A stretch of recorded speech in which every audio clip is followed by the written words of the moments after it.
Hello दोस्तों, इस video में सामान्य अध्ययन प्रैक्टिस सेट पेपर देखने वाले हैं। यह वीडियो बीपीएससी टी 4.0 के लिए अत्यंत आवश्यक है, तो आप लोग लास्ट तक जरूर बने रहिएगा। तो चलिए शुरू करते हैं। देखिए, कहता है कि कमानी तुला का जो है लटकाए किसी पिंड का वजन पृथ्वी पर 10 केजी है। उसी कमानी तुला से लटकाए गए पिंड को किसी ऐसे ग्रह पर ले जाया जाता है जिसका गुरुत्व पृथ्वी के गुरुत्व पृथ्वी के गुरुत्व का आधा है। तो तुला का पठन क्या होगा? तो देखिए, यहाँ पे जो हो जाएगा तो पृथ्वी का पिंड का भार यानी क्या होगा, mg। ठीक है, क्या होगा, mg बराबर 10। ठीक है, और देखिए तथा किसी अन्य ग्रह पर गुरुत्व जो होगा g डैश बराबर होगा g बाई। ठीक है, तो w डैश बराबर क्या होगा यहाँ पे mg डैश, यानी ये होगा mg बट्टा में 2। ठीक है, mg बट्टा में 2। तो प्रश्न से देखिए w डैश बराबर होगा 10/2, यानी कितना होगा 5 kg। तो ये हो जाएगा ए सी ऑप्शन। नेक्स्ट, फिर कहता है कि कौन सा युग्म जो है अपरूप नहीं है। तो देखिए 32 का होगा बी ऑप्शन। तो देखिए, हाइड्रोजन तथा ड्यूटेरियम अपरूप नहीं है। हाइड्रोजन के 3 समस्थानिक है, प्रोटियम 1H1, ड्यूटेरियम 1H2 और ट्रिटियम 1H3। ठीक है, डायमंड तथा ग्रेफाइट कार्बन के 2 अपरूप हैं। ओजोन ऑक्सीजन का अपरूप है। नेक्स्ट है कि निम्नलिखित में से गलत कथन, तो बी ऑप्शन। तो देखिए, गलत कथन है कि कई क्षेत्र रेखाएं चुंबकीय क्षेत्र के अंदर किसी दिए गए बिंदु पर प्रतिच्छेद करती हैं। तो चुंबकीय बल रेखाएं काल्पनिक जो है वक्र रेखा हैं जिस पर इकाई ध्रुवीय प्रबलता जो है गमन करता है। चुंबकीय बल रेखाएं चुंबक के बाहर उत्तर से दक्षिण की ओर गमन करता है, जबकि चुंबक के भीतर यह दक्षिण से उत्तर की ओर गमन करता है। 2 चुंबकीय बल रेखाएं कभी एक दूसरे को नहीं काटती हैं। नेक्स्ट क्वेश्चन देखिए, फिर है कि आधुनिक आवर्त सारणी में कितने समूह कितने आवर्त हैं? B option. तो देखिए, आधुनिक आवर्त सारणी में 18 समूह और 7 आवर्त हैं। ठीक है, अब देखिए आवर्त में तत्वों की संख्या 1s फर्स्ट में जो है 2 है। ठीक है, फर्स्ट में कितना है? तो देखिए, फर्स्ट में है 2, सेकेंड में है 8, थर्ड में है 8, फोर्थ में है 18, फिफ्थ में है 18, सिक्स्थ में है 32 और 7वां है अधूरा। ठीक है, तो 2, 8, 8, 18, 18, 32, 7वें अधूरा। किसी भी आवर्त का पहला तत्व क्षार धातु तथा अंतिम तत्व अक्रिय गैस है, किसी भी आवर्त का। नेक्स्ट, फिर है कि 2 जो है प्रतिरोध हो, ए और बी के प्रतिरोध क्रमशः 5 ओम और 10 ओम हैं। यदि वे 5 वोल्ट के एक वोल्टेज स्रोत के साथ श्रेणी क्रम में जो संयोजित है, तो प्रतिरोध ए में उत्पन्न शक्ति और प्रतिरोध बी में उत्पन्न शक्ति का अनुपात कितना होगा? तो बी ऑप्शन, 1:2। तो जब विद्युत उपकरणों की श्रेणी क्रम में संयोजित किया जाता है तो ये पी समानुपाती होता है आर, यानी पी बाय आर बराबर होता है कांस्टेंट।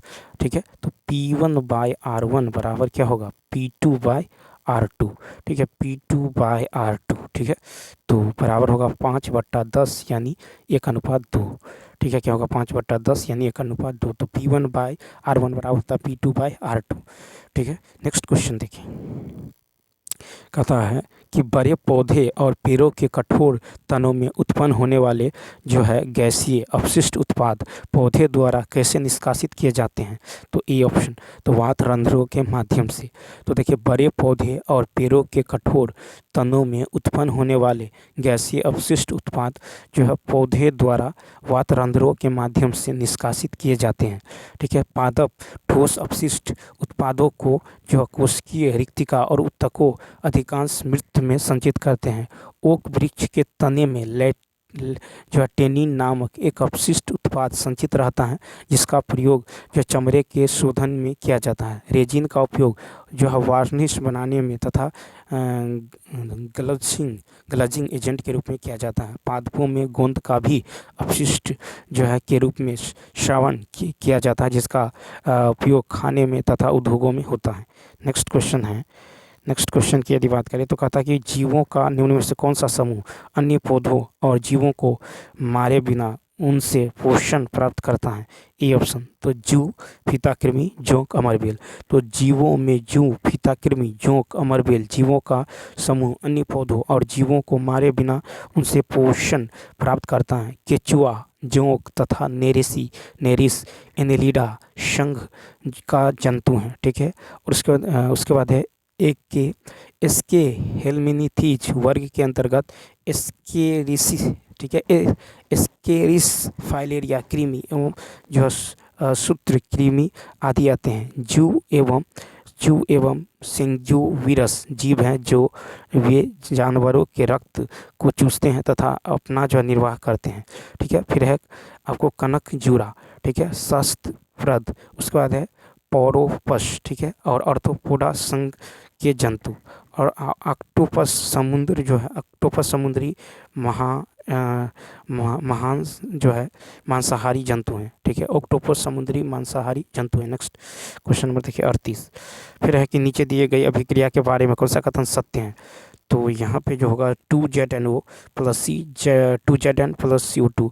देखिए यहाँ पे जो है ये हो जाएगा आपको ए ऑप्शन, यानी ए ऑप्शन हो जाएगा 1 और 2, यानी जिंक का जो है यहाँ पे क्या हो रहा है। तो देखिए जिंक का यहाँ से ऑक्सीजन हट रहा है, तो यहाँ पे होगा जिंक का अपचयन हो रहा है।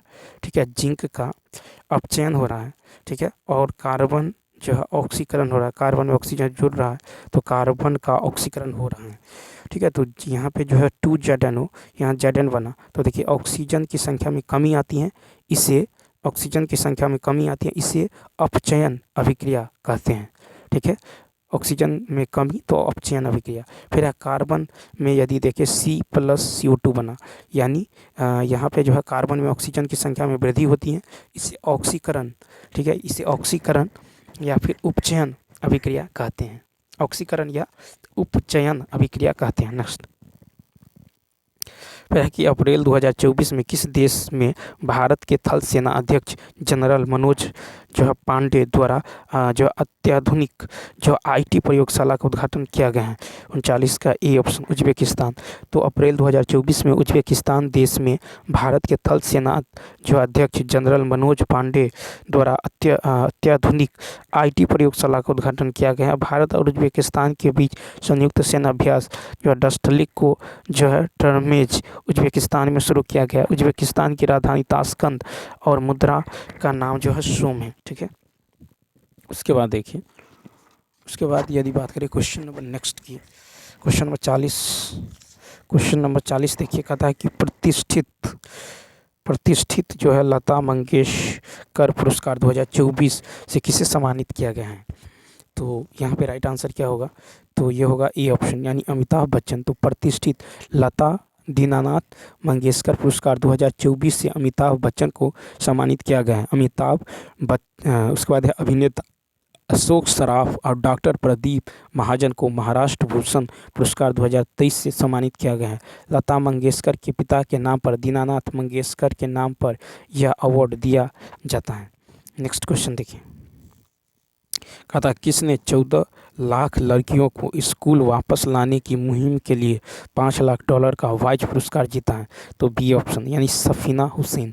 सफीना हुसैन ने 14 लाख लड़कियों को स्कूल वापस लाने की मुहिम के लिए $5 लाख का वाइज पुरस्कार जीता है। सफीना हुसैन ने एकजुट गर्ल्स संगठन की स्थापना 2007 में की थी।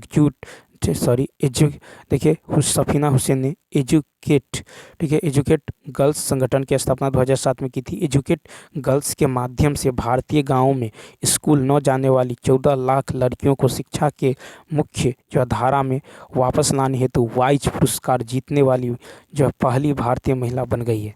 नेक्स्ट क्वेश्चन, फिर है कि भारतीय नौसेना का सबसे बड़ा बहुपक्षीय अभ्यास मिलान 2024 का आयोजन कहाँ किया गया। सी ऑप्शन, यानी विशाखापत्तनम। तो भारतीय नौसेना का सबसे बड़ा बहुपक्षीय अभ्यास मिलान 2024 का आयोजन विशाखापत्तनम में किया गया। ठीक है, इस संस्करण में इंडोनेशिया, सिंगापुर, श्रीलंका और थाईलैंड की नौसेना ने भाग लिया था। हाल ही में 15-28 अप्रैल 2024 तक उज्बेकिस्तान के टर्मेज में भारत उज्बेकिस्तान संयुक्त जो है युद्ध अभ्यास डस्टलिक, भारत और उज्बेकिस्तान के बीच डस्टलिक का आयोजन किया गया। नेक्स्ट कहता है कि किस देश में फंसे भारतीय नागरिकों को सुरक्षित भारत वापस लाने के लिए ऑपरेशन इंद्रावती शुरू किया गया है? तो यहाँ पे राइट आंसर होगा सी, हैती। तो देखिए, हैती देश में फंसे भारतीय नागरिकों को सुरक्षित भारत वापस लाने के लिए ऑपरेशन इंद्रावती शुरू किया गया है। इजराइल युद्ध में फंसे भारतीय नागरिकों को भारत जो है सरकार द्वारा ऑपरेशन अजय शुरू किया गया, और ऑपरेशन गंगा के तहत यूक्रेन युद्ध में फंसे भारतीयों को बाहर निकालने हेतु भारत सरकार द्वारा ऑपरेशन चलाया गया। नेक्स्ट क्वेश्चन है कि 2024 में कितने जो है बिहार के व्यक्तित्व को पद्म पुरस्कार से सम्मानित किया गया है? C option 7। तो देखिए, जनवरी 2024 में 7 बिहार के व्यक्तित्व को पद्म पुरस्कार से सम्मानित किया गया है। देखिए, पद्म विभूषण, ठीक है, स्व विंदेश्वरी पाठक को और सामाजिक कार्य के लिए, ठीक है। पद्म भूषण जो है डॉक्टर चंद्रेश्वर प्रसाद ठाकुर को मिला है मेडिसिन के क्षेत्र में।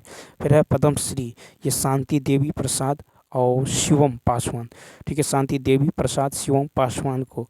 तो शांति देवी प्रसाद को जो है मिथिला लोक के लिए, और शिवम जो है पासवान को मधुबनी चित्रकला के लिए। उसके बाद देखिए, उसके बाद और व्यक्ति हैं जैसे पद्मश्री में अशोक कुमार विश्वास, ठीक है, टिकुली कला के लिए। सुरेंद्र किशोर को भाषा पत्रकारिता के लिए। राम कुमार मल्लिक को जो है संगीत कला के लिए। नेक्स्ट, फिर कहता है कि नई दिल्ली में एक बड़ा अनुसंधान केंद्र संचालित करने के लिए किस देश के साथ समझौते पर हस्ताक्षर किए गए हैं? ए ऑप्शन रूस। तो नई दिल्ली में एक बड़ा अनुसंधान केंद्र संचालित करने के लिए रूस देश के साथ समझौता पर हस्ताक्षर किए गए हैं। मार्च 2024 में भारत और सिंगापुर ने कानून विवाद समाधान के क्षेत्र में सहयोग हेतु समझौता ज्ञापन पर हस्ताक्षर किए हैं।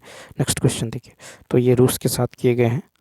नेक्स्ट क्वेश्चन है कि वित्त वर्ष 2023-24 आंकड़ों के अनुसार कौन सा भारतीय राज्य इलेक्ट्रॉनिक निर्यात में शीर्ष पर रहा है? तो 46 का होगा बी ऑप्शन, तमिलनाडु। तो वित्त वर्ष 2023-24 आंकड़ों के अनुसार तमिलनाडु राज्य इलेक्ट्रॉनिक निर्यात में शीर्ष पर रहा है। तमिलनाडु वर्ष 2024 में $9.56 बिलियन का निर्यात किया है, जो भारत के सभी इलेक्ट्रॉनिक जो है सामानों के निर्यात का 30% है। भारतीय इलेक्ट्रॉनिक लिमिटेड का मुख्यालय बेंगलुरु कर्नाटक में है। भारत का पहला ई वेस्ट इलेक्ट्रॉनिक अपशिष्ट क्लिनिक भोपाल में जो है स्थापित किया गया है। नेक्स्ट क्वेश्चन देखिए, नेक्स्ट क्वेश्चन है कि भगत सिंह का जन्म कहाँ हुआ? तो सी ऑप्शन, गाँव जो है बंगा गांव में। भगत सिंह का जन्म बंगा गांव में हुआ था, ठीक है। भगत सिंह का जन्म सितंबर 1907 को जो है वर्तमान के पंजाब पाकिस्तान के जो है लालपुर ज़िले के बंगा गांव में हुआ था, ठीक है। इनके नाम, इनके जन्म के समय पिता जो किशन सिंह और चाचा अजीत सिंह जो है जेल में थे। जलियांवाला बाग हत्याकांड के समय भगत सिंह मात्र 12 वर्ष के थे, और सूचना मिलते ही भगत सिंह अपने स्कूल से 12 मील पैदल चलकर जलियांवाला बाग जो है पहुँच गए। 30 अक्टूबर 1928 को लाहौर में साइमन आयोग के विरुद्ध प्रदर्शन करते समय पुलिस की लाठी से लाला लाजपत राय बुरी तरह घायल हो गए। इस कारण से 17 नवंबर 1928 ईस्वी को उनकी मृत्यु हो गई। भगत सिंह के नेतृत्व में पंजाब के क्रांतिकारियों ने 17 दिसंबर 1928 को लाहौर के तत्कालीन सहायक पुलिस कप्तान सॉन्डर्स को गोली मार दी। पब्लिक सेफ्टी बिल और व्यापार विवाद विधेयक पास होने के विरोध में 8 अप्रैल 1929 ईस्वी को बटुकेश्वर दत्त एवं भगत सिंह ने दिल्ली में सेंट्रल लेजिस्लेटिव असेंबली में खाली बेंचों पर बम फेंका। पुलिस अधिकारी सॉन्डर्स किए जो हत्या के आरोप में भगत सिंह और उनके साथी सुखदेव एवं राजगुरु को 23 मार्च 1931 को फांसी जो है दे दी गई थी। Why I am an atheist नामक पुस्तक भगत सिंह के द्वारा लिखा गया था। नेक्स्ट है स्वदेशी आंदोलन की शुरुआत भारत में खालिस्तान के द्वारा हुई थी। सी ऑप्शन, बंग भंग विरोधी आंदोलन। स्वदेशी आंदोलन की शुरुआत भारत में बंग भंग विरोधी आंदोलन के दौरान हुई थी। लॉर्ड कर्जन ने 19 जुलाई 1905 को बंगाल विभाजन के निर्णय की घोषणा की। 16 अक्टूबर 1905 को बंगाल विभाजन प्रभावी हुआ। 16 अक्टूबर 1905 को बंगाल विभाजन के विरोध में जो राष्ट्रीय शोक दिवस के रूप में मनाया गया। स्वदेशी आंदोलन और बहिष्कार का विचार सर्वप्रथम कृष्ण कुमार मित्र के पत्र संजीवनी में 1905 में प्रस्तुत किया गया। आंध्र के डेल्टा इलाकों में स्वदेशी आंदोलन को वंदे मातरम आंदोलन के नाम से जो है जाना जाता था। गांधी जी के चंपारण सत्याग्रह भारत में जो है प्रथम सत्याग्रह था। गांधी जी फिर है 1906 में कलकत्ता में हुए कांग्रेस के अधिवेशन की अध्यक्षता करते हुए दादा भाई नौरोजी ने पहली बार स्वराज की मांग प्रस्तुत की। नेक्स्ट कहता किसने महात्मा गांधी और शिव प्रसाद जो है गुप्त के साथ जो है मिलकर 1921 में वाराणसी में काशी विद्यापीठ की स्थापना की है? बी ऑप्शन भगवान दास। तो भगवान दास महात्मा गांधी और शिव प्रसाद गुप्त के साथ मिलकर 1921 में वाराणसी में काशी विद्यापीठ की स्थापना की है। 10 फरवरी 1921 को काशी विद्यापीठ की नींव रखी गई। ठीक है। बनारस हिंदू विश्वविद्यालय 1916 में जो है संस्थापक थे मदन मोहन मालवीय। फिर है भारतीय विद्या भवन 1938, इसके संस्थापक है के.एम. मुंशी। भारतीय ज्ञानपीठ 1944, इसके संस्थापक है Sahu Shanti Prasad Jain. Delhi school of economics 1949, इसके संस्थापक है V.K.R.V. राव। फिर है अलीगढ़ मुस्लिम कॉलेज 1875, इसके संस्थापक है सैयद अहमद खान। फिर है कि डेक्कन एजुकेशन सोसाइटी 1884, इसके संस्थापक हैं M.G. रानाडे। ठीक है। गोपाल गणेश जो आगरकर, ठीक है, विष्णु शास्त्री, चिपलूनकर, लोकमान्य बाल गंगाधर तिलक। नेक्स्ट क्वेश्चन है कि अशोक के किस शिलालेख में कलिंग युद्ध में अशोक की विजय का उल्लेख किया गया है? सी ऑप्शन 13वें। तो अशोक के 13वें बृहत शिलालेख में कलिंग युद्ध में अशोक की विजय का उल्लेख किया गया है। अशोक के 13वें बृहत शिलालेख में उत्कीर्ण है कि राज्याभिषेक जो है 269 ईसा पूर्व के 8वें वर्ष कलिंग पर आक्रमण जो है किया था। ठीक है। 261 ईसा पूर्व में। देखिए अशोक ने चौथे बृहत शिलालेख में जो है भेरी घोष की जगह धम घोष की घोषणा की गई। प्रथम बृहत शिलालेख में अशोक ने पशु बलि की निंदा किया है। प्रथम बृहत शिलालेख में सिर्फ 3 जीव, 2 मोर तथा 1 हिरण को पाठशाला के लिए मारे जाने का उल्लेख किया है। फिर 10वें शिलालेख के तहत अशोक यश और कीर्ति की को बड़ी चीज नहीं समझता है। 10वें बृहत शिलालेख में अशोक उच्च अधिकारियों को हमेशा प्रजा हित में कार्य करने का आदेश दिया है। नेक्स्ट फिर है कि भारत में वंदे मातरम नामक पत्रिका की स्थापना किसने की है? C option Bipin Chandrapal. भारत में वंदे मातरम नामक पत्रिका की स्थापना बिपिन चंद्रपाल ने की है। बिपिन चंद्रपाल को जो भारत के स्वतंत्रता संग्राम के इतिहास में क्रांतिकारी विचारों का जनक कहा जाता है। 7 नवंबर 1858 ईस्वी में बिपिन चंद्रपाल का जन्म जो हबीबगंज जिला वर्तमान बांग्लादेश में हुआ था। बिपिन चंद्रपाल वर्तमान स्वतंत्रता सेनानी जो शिक्षक, पत्रकार एवं लेखक थे। फिर है रामानंद चटर्जी मॉडर्न रिव्यू पत्रिका के संस्थापक, संपादक एवं मालिक थे। अरविंद घोष द्वारा वंदे मातरम का संपादन किया गया। गणेश शंकर विद्यार्थी ने जो प्रताप समाचार पत्र तथा प्रभा नामक पत्रिका का जो प्रकाशन किया था। नेक्स्ट क्वेश्चन देखिए यहाँ पे कहता है कि उसके स्थापना का मिलान करें तो 52 का होगा आपको सी ऑप्शन। ठीक है। क्या होगा? तो सी ऑप्शन। तो भारतीय राष्ट्रीय कांग्रेस पार्टी की स्थापना 1885 में। ठीक है। भारतीय राष्ट्रीय कांग्रेस पार्टी की स्थापना 1885 में। फिर भारतीय जनता पार्टी इसकी स्थापना भारतीय जनता पार्टी की 1980। ठीक है। भारतीय जनता पार्टी यानी भारतीय जनता पार्टी बीजेपी 1980। फिर बहुजन समाज पार्टी इसकी स्थापना जो है 1900। देखिए बहुजन समाज पार्टी 1984, बहुजन समाज पार्टी की स्थापना 1984 में। और भारतीय मार्क्सवादी कम्युनिस्ट पार्टी यानी 1964। ठीक है। तो यहाँ पे भारतीय मार्क्सवादी कम्युनिस्ट पार्टी की स्थापना 1964 में। ठीक है। कब हुई? 1964 में। एक बार देखिए भारतीय राष्ट्रीय कांग्रेस पार्टी यह है 1885, भारतीय जनता पार्टी 1980।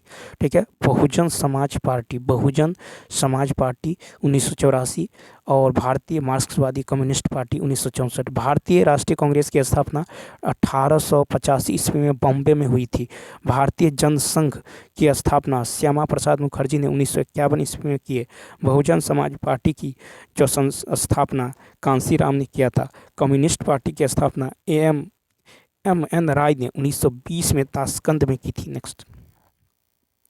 और कथा औरंगजेब के संबंध में कौन सा कथन गलत है? बी ऑप्शन, यानी वहाँ शाहजहां और मुमताज महल का दूसरा पुत्र। तो औरंगजेब के संबंध में गलत कथन है कि जो है शाहजहां और मुमताज महल का दूसरा पुत्र। शाहजहां और मुमताज महल के जीवित जो है 7 संतानें थे, जो है जहां आरा, दारा शिकोह, शाह शुजा, रोशन आरा और औरंगजेब, फिर है मुराद बख्श और गोहरा आरा।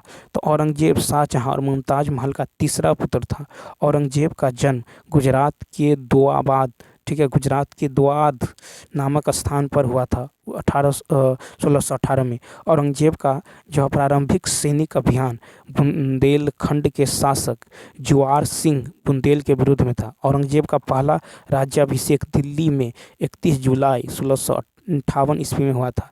फिर है कि खजवा एवं देवराय युद्ध में सफल होने के बाद औरंगजेब का दूसरा राज्याभिषेक दिल्ली में जो है 1659 ईस्वी को हुआ था। औरंगजेब कट्टर जो सुन्नी था, उन्होंने कुरान, ठीक है, को अपने शासन का आधार बनाया। औरंगजेब का मुख्य लक्ष्य भारत को दारुल उल हर्ब यानी काफिरों का देश से दारुल उल इस्लाम यानी इस्लाम देश बनाना था। औरंगजेब को जिंदा पीर और शाही दरवेज भी कहा जाता है। 54 नंबर कहा था बिहार में 1913 में गठित प्रथम भारतीय मंत्रिमंडल का नेतृत्व किसने किया? तो बी ऑप्शन, यानी मोहम्मद यूनुस। तो बिहार में वर्ष 1937 में गठित प्रथम बिहार मंत्रिमंडल का नेतृत्व मोहम्मद यूनुस ने किया था। 1935 में ब्रिटिश पार्लियामेंट ने गवर्नमेंट ऑफ इंडिया एक्ट पारित किया। भारत शासन अधिनियम 1935 के अधीन 1937 में 11 ब्रिटिश जो है भारत प्रांतों में चुनाव हुआ था। बिहार का प्रथम प्रधानमंत्री पद मोहम्मद यूनुस 1 अप्रैल 1937 से 19 जुलाई 1937 तक पद पर रहे थे। मोहम्मद यूनुस अल्पमत में होने के कारण त्यागपत्र दे दिया। उसके बाद 20 जुलाई 1937 ईस्वी को श्री कृष्ण सिंह ने मंत्रिमंडल का नेतृत्व किया। नेक्स्ट है कि टीकरपारा बांध किस नदी पर बना है? B option, Mahanadi. तो टीकरपारा बांध महानदी पर जो है बनी है। हीराकुंड बांध भी महानदी पर बना है। हीराकुंड बांध जो विश्व का सबसे लंबा नदी बांध है। महानदी की कुल लंबाई 851 किलोमीटर है। नेक्स्ट क्वेश्चन देखिए। फिर है कि निम्नलिखित में से कौन सा जो है गुंबद जैसी संरचना वाले जो है जल निकासी पैटर्न को निरूपित करता है? ए ऑप्शन, आर्य। तो आर्य गुंबद जैसी संरचना वाले जल निकासी पैटर्न को निरूपित करता है।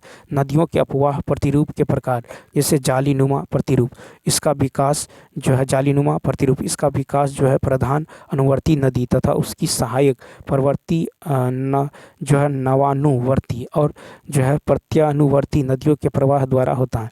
आयताकार प्रतिरूप, तो आयताकार प्रतिरूप में जो है सहायक नदियाँ जो अपनी मुख्य नदी से समकोण पर मिलती हैं, किंतु इसमें नदियाँ के मिलने के स्थान का कोण जो चट्टान की जो संधियों के दौरान निर्धारित होता है। अपकेंद्रीय या जो अरीय प्रतिरूप, तो कहता है कि जब नदियाँ किसी उच्च स्थान से निकलकर धार जो है चारों तरफ प्रवाहित होती हैं तो अपकेंद्रीय या जो अरीय प्रतिरूप बनता है। फिर है कि वृक्षाकार प्रतिरूप, तो वृक्षाकार प्रतिरूप का विकास प्रमुख रूप से ग्रेनाइट शेल वाले चौड़े तथा सपाट विस्तृत भाग पर होता है। फिर है वलय प्रतिरूप, तो वलयकार प्रतिरूप में नदियाँ प्रौढ़, ठीक है, गुंबदीय पर्वतों से निकलकर उनकी जो परिक्रमा करती हुई प्रवाहित होती है। फिर अभिकेंद्रीय या केंद्रोमुखी प्रतिरूप, तो इस प्रतिरूप में नदियाँ चारों ओर के ऊंचे स्थान से निकलकर मध्य की नीची भूमि या झील आंतरिक सागर में पहुंचती है। नेक्स्ट है कि समानांतर प्रतिरूप, तो इस प्रतिरूप के अंतर्गत कई नदियाँ एक दूसरे के समानांतर बहती हैं और प्रादेशिक ढाल का अनुसरण करती हैं। नेक्स्ट निम्नलिखित में से कौन सा दर्रा सिक्किम को चीन से जोड़ता है? ए ऑप्शन, तो देखिए ए ऑप्शन, तो नाथुला दर्रा सिक्किम को चीन से जोड़ता है। पहाड़ियों एवं पर्वतीय क्षेत्रों में पाए जाने वाले आवागमन के प्राकृतिक मार्ग को दर्रा कहा जाता है। जेलेपला दर्रा सिक्किम को जो लहाशा से जोड़ता है। तुजू दर्रा मणिपुर और म्यांमार को जोड़ता है। बारालाचा दर्रा जम्मू एवं कश्मीर राज्य में स्थित जो दर्रा मनाली को लेह से जोड़ता है। सिपकिल्ला दर्रा हिमाचल प्रदेश को तिब्बत से जोड़ता है। पीर पंचाल दर्रा जम्मू को श्रीनगर से जोड़ता है। और बुर्जिल दर्रा, ये जो है श्रीनगर से गिलगित को जोड़ती हैं। फिर है माना दर्रा जो है नीति दर्रा उत्तराखंड में स्थित है। नेक्स्ट है कि गुरलेन राष्ट्रीय उद्यान किस राज्य में स्थित है? A option Mizoram. गुरलेन राष्ट्रीय उद्यान मिजोरम राज्य में स्थित है। गुरलेन राष्ट्रीय उद्यान भारत म्यांमार के बीच अंतर्राष्ट्रीय सीमा के साथ लगा हुआ है। गुरलेन जो है नेशनल पार्क की स्थापना 1991 ईस्वी में जो है किया गया। मिजोरम में जो है फावांगपुई जो है नेशनल पार्क भी स्थित है और नोकरेक नेशनल पार्क मेघालय में स्थित है। नेक्स्ट क्वेश्चन देखिए, राष्ट्रीय जो है जलमार्ग 2 किन दो स्थानों को जोड़ता है? बी ऑप्शन, ये सादियाँ और धुबरी। तो राष्ट्रीय जलमार्ग 2 सादियाँ और धुबरी दो स्थानों को जोड़ती है। राष्ट्रीय जलमार्ग 2 ब्रह्मपुत्र नदी से संबंध है। राष्ट्रीय जलमार्ग 2 की लंबाई 891 किलोमीटर है। राष्ट्रीय जलमार्ग 2 जो है पांडु बंदरगाह सबसे बड़ा बंदरगाह है। ठीक है, उसके बाद देखिए क्वेश्चन नंबर जो है नेक्स्ट क्वेश्चन है कि 2011 की जनगणना के अनुसार भारत का तीसरा सर्वाधिक जनसंख्या वाला राज्य कौन सा है?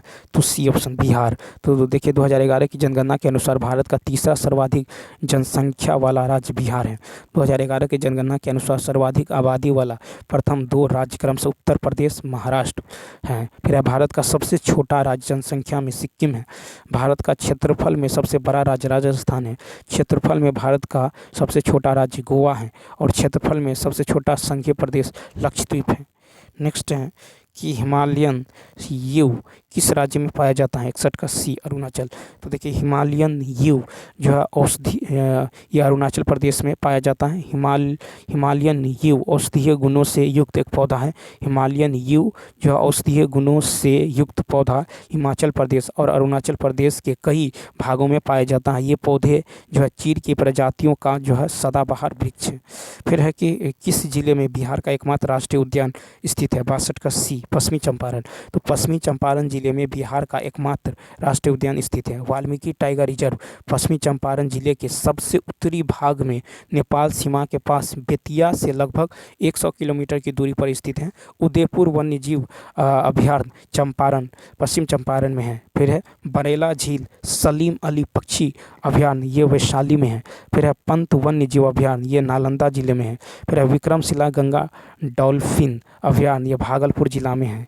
ठीक है, नेक्स्ट क्वेश्चन देखिए।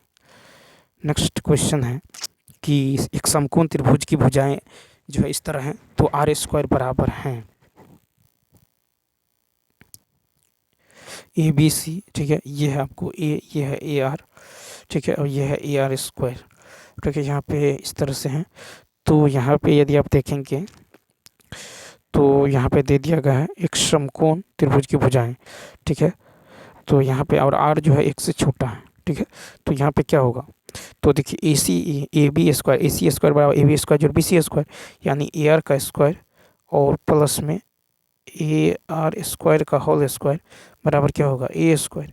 ठीक है, बराबर ए स्क्वायर। यहाँ से ए स्क्वायर यदि आप कॉमन करते हैं तो होगा आर स्क्वायर प्लस आर के पावर 4 बराबर हो जाएगा ए स्क्वायर। यहाँ से ए स्क्वायर कट जाएगा तो आर के power 4 plus R square minus 1 बराबर हो जाएगा क्या? तो 0। ठीक है, तो यहाँ से आप निकाल दीजिए तो आर का मान क्या हो जाएगा? तो आर का मान जो है आर स्क्वायर बराबर हो जाएगा आपको माइनस प्लस। ठीक है, यहाँ पे -1 प्लस माइनस रूट अंडर यहाँ पे होगा 1 माइनस। ठीक है, 4 इंटू 1 माइनस 1 अब बाई क्या होगा 2। ठीक है, बाई क्या होगा तो 2 हो जाएगा। ठीक, बाई 2 होने वाला है। तो यहाँ से आप आर स्क्वायर का मान क्या निकल जाएगा? तो आर स्क्वायर का मान जो है यहाँ से निकलेगा माइनस। तो देखिए आर स्क्वायर -1 प्लस 5 √5/2 यानी √5 माइनस 1/2 और आर स्क्वायर बराबर -1 माइनस √5/2 जो संभव नहीं है। तो यानी यहाँ पे राइट आंसर क्या होगा? तो सिर्फ बी होगा। नेक्स्ट फिर देखिए कहता है 4 अभाज्य संख्याएं जो आरोही क्रम में लिखी जाती हैं पर कहता है कि 3 का गुणनफल इतना है एवं अंतिम 3 का इतना है प्रथम अभाज्य संख्या। तो देखिए मान लेते हैं कि ए बी सी डी जो है 4 अभाज्य संख्या है। तो ए बी सी बराबर है 385 और बी सी डी बराबर है आपको 1001। ठीक है, तो इसमें यदि आप भाग दे देते हैं तो ए बाई डी निकल जाएगा कट जाएगा ये 5 और 13, 5 13 से, यानी तो कहता प्रथम अभाज्य क्या है, तो प्रथम अभाज्य आपको 5 मिलेगा। नेक्स्ट फिर देखिए कहता है कि 2 बालिग और 2 बच्चों के लिए एक संग्रहालय के टिकटों की कीमत 24 रुपये है। यदि एक बच्चे का टिकट का मूल्य बालिग के टिकट के मूल्य से आधा है, ठीक है, तो मान लीजिए यहाँ पे जो है बालिग के टिकट यदि का मूल्य x है तो बच्चों के टिकट का मूल्य x/2 हो जाएगा। तो यहाँ पे क्या होगा, 2 बालिग कितना है 2, तो 2 को तो 2 इंटू एक्स प्लस बच्चा 2, तो 2 इंटू x/2, ठीक है, बराबर कितना 24। इसको सॉल्व कर लीजिए, यहाँ से x का मान कितना आ जाएगा 8 आ जाएगा, 8 यानी E option. Next question number देखिए 66। नेक्स्ट है कि एक छात्रावास में 1000 विद्यार्थी हैं और उनके भोजन की सामग्री 20 दिन के लिए पर्याप्त है। यदि इस सामग्री में 250 विद्यार्थी और आ जाए तो क्या होगा, तो देखिए 1000 विद्यार्थी के लिए 20 दिन का भोजन है, ठीक है। यदि इसमें जो है 200 पहले था 1000 और 250 और जो है और आ जाए तो क्या होगा, तो मान लीजिए ये x दिन तक चलेगा, तो यहाँ से x का मान निकाल लीजिए, आ जाएगा 16 दिन, ठीक है। नेक्स्ट क्वेश्चन देखिए फिर है कि यदि किसी समांतर श्रेणी का चौथा पद शून्य है, ठीक है, तो कहता है इसका जो है मान ज्ञात करें, ठीक है। तो यहाँ पे देखिए चौथा यदि शून्य है तो चौथा पद यानी a + 3d बराबर 0, यानी a बराबर होगा -3d, ठीक है। तो यहाँ से हम t25/t11 निकालेंगे, तो ये क्या हो जाएगा a + 24d, और नीचा में जो है ये हो जाएगा a + 10d, ठीक है। तो यहाँ से आप a का मान रखिए -3d, तो -3d और यहाँ भी -3d, -3d और 24d यानी 21d और नीचे में 7d, यानी कट के कितना होगा 3, बी ऑप्शन। नेक्स्ट फिर देखिए कहता है a और b का i का अनुपात इतना है, ठीक है, a और b इतना रुपया खर्च करते हैं, तो मान लीजिए i जो है 3x और 4x है, ठीक है, और इसका जो है ये जो है खर्च कितना है 36,000 और इसका है आपको 60,000, ठीक है। ये जो है इनका रेशियो कितना है, तो रेशियो जो है 5/8 है आई का, ठीक है। तो यहाँ से सॉल्व करेंगे x का मान निकल जाएगा 3000, ठीक है। तो b की बचत निकालना है, b की बचत, अच्छा b की बचत कितना है, तो 4x, तो 4 × 3 हजार, ठीक है, 3000 यानी 4 × 12, 12,000 कहें तो बी ऑप्शन। नेक्स्ट देखिए कहता है कि एक व्यापारी इतना रुपये में 2 वस्तुएं ए और बी खरीदता है, वह ए को 20% लाभ, बी को 10% की हानि पर बेचता है। यदि पूरी लेन देन में उसे 8% का लाभ अर्जित होता है, तो देखिए यहाँ पे ए को जो है 20% का क्या हो रहा है, लाभ हो रहा है। तो यहाँ पे यदि आप देखें तो यहाँ पे 120 ले लीजिए, दूसरे को 10% की हानि, पूरी लेन देन में 8% का लाभ यानी 108, ठीक है। इस तरह जो है इसको सॉल्व कर लीजिए एलिगेशन से। तो यहाँ पे अंतर 12 होगा, यहाँ पे अंतर कितना होगा, तो 18 होगा, तो 3 और ये 2, 3:2 में विभाजित हो जाएगा। तो हमको निकालना है, यहाँ पे देखिए टोटल कितना रेशियो 3 और 2 5, तो 5 यूनिट का मान कितना है, 5 यूनिट का मान है 600, तो 1 यूनिट का मान होगा 120, तो निकालना है आपको 120, तो 3 यूनिट का मान कितना होगा, तो 360 हो जाएगा, यानी ए ऑप्शन, ठीक है। तो ए का करें मूल 3 यूनिट। नेक्स्ट देखिए नेक्स्ट क्वेश्चन 70 है कि p - 2q यदि इतना है और pq इतना है, तो pq - 8, तो देखिए यहाँ पे इसका क्यूब कर दीजिए दोनों तरफ, तो क्या होगा, तो यहाँ पे होगा pq माइनस जो है 8q, ठीक है, -3p × 2q, ठीक है, इंटू में p - 2q, ठीक है, a - b का होल क्यूब बराबर में होगा 27, ठीक है। तो यहाँ से pq - 8q निकल जाएगा आपको कितना 27, और इधर जो है इसका मान कितना, तो इधर ये गुना हो जाएगा, तो 3 दूनी 6 पंचे 30, 30 × 90, इधर आके आपको घट जाएगा, जुट जाएगा कितना 90, तो ये जुट के कितना हो जाएगा, ये हो जाएगा 117, 117 कहें तो सी ऑप्शन। तो चलिए दोस्तों इस वीडियो में इतना ही, मिलते हैं नेक्स्ट वीडियो में। यदि यह वीडियो अच्छा लगा हो तो लाइक शेयर और सब्सक्राइब करना ना भूलें। Thanks for watching.